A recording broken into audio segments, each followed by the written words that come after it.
नावाचं एक गाव होतं. ह्याचं नाव गरमपुरी ह्यासाठी पडलेलं होतं कारण ह्या गावामध्ये सूर्याचं कडक ऊन दुसऱ्या गावांपेक्षा जास्त पडायचं, ज्यामुळे इथे गरमीच्या वेळेस दुसऱ्या गावांपासून खूप जास्त गरमी पडायची.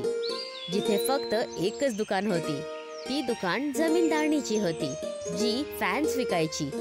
एक दिवस एक माणूस जमीनदारणीच्या दुकानामध्ये पंखा घेण्यासाठी येतो, जिथे त्याचा चेला दक्ष बसलेला होता. अरे दक्ष भाऊ, काही दिवसापूर्वीच तुमच्याकडून पंखा घेतला होता. तो आता लगेच खराब झाला.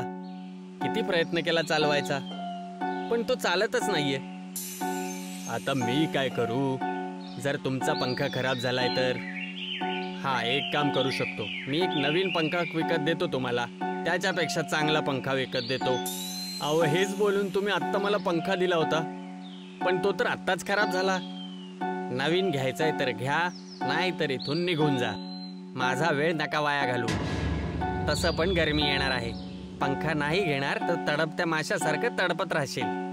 कारण गावामध्ये एकाच जमीनदारणीचं दुकान आहे जिथे पंखे मिळतात. तो माणूस विचार करायला लागतो आणि दक्षला बोलतो, दे बाबा, जर पंखा नाही घेतला तर गरमीमध्ये माझे पोरं नाही जगू शकणार. तो माणूस दक्ष कडून पैसे घेतो आणि ते पण महागात, आणि घरी निघून जातो. त्याच संध्याकाळी जमीनदारणी आपली दुकान लावते.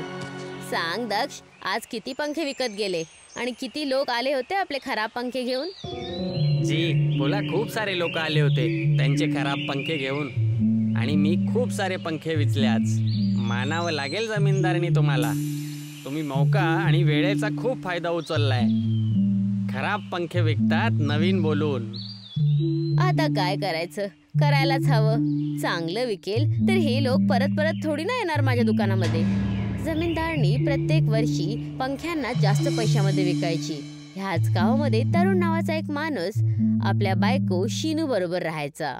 एक दिवस त्याच्या घरचा पंखा पण खराब झाला, ज्यावर त्याची बायको शिनू त्याला बोलते, हे बघा, तिसऱ्या वर्षी तिसरी वेळा खराब झाला आहे हा पंखा. लग्नाच्या वेळेस तर खूप काय काय बोलून घेऊन आला होता. घरची बोलाल तर चंद्र आणि सूर्य तोडून घेऊन येईल. सूर्याचं कडक ऊन तुझ्याकडे पोचायला पण नाही देणार. आणि हा हाल केला आहे आमचा.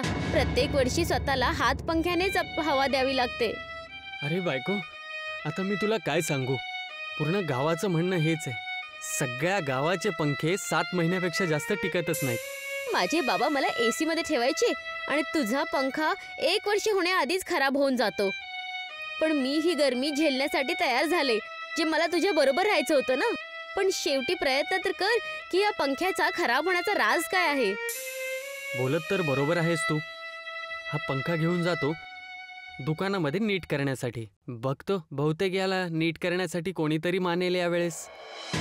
तरुण पंखा घेऊन जमीनदारणीच्या दुकानावर जाऊन पोचतो आणि बघतो की जमीनदारणी पण आपल्या दुकानामध्ये दक्ष बरोबर उभी आहे.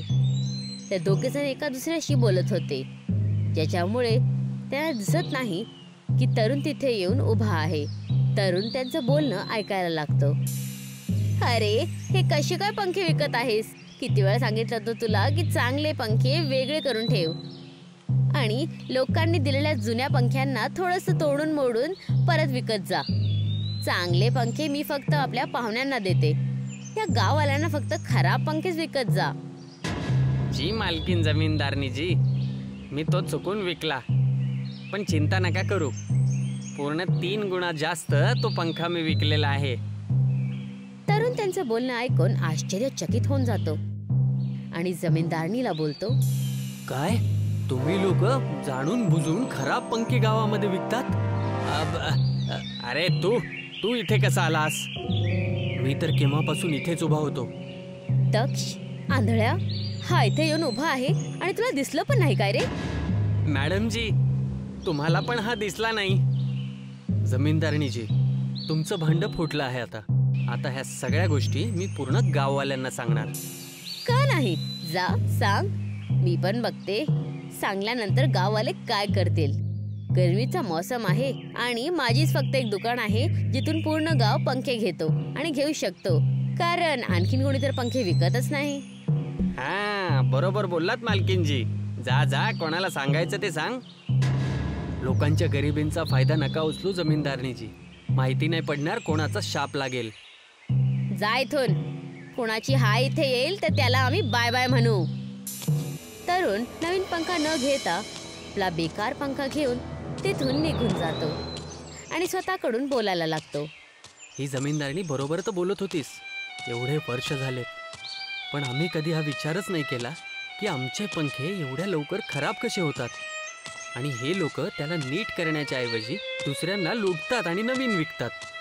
तरुण स्वतःकडून बोलत जातच होता की तेव्हा एक विदेशचा वैज्ञानिक दिसतो. वैज्ञानिक त्याला बघतो आणि विचारतो, हॅलो, तुम्ही ह्याच गावचे राहणारे आहात का? हो बरोबर. काय झालं, एवढे परेशान का आहात? तरुण गावाची समस्या आणि जमीनदारणीच्या बद्दल त्या वैज्ञानिकला सांगतो, ज्याला ऐकून वैज्ञानिक त्याला बोलतो, चिंता नको करूस. मी तुमच्या गावात एवढी गरमी का होते हे जाणून घेण्यासाठी आलोय.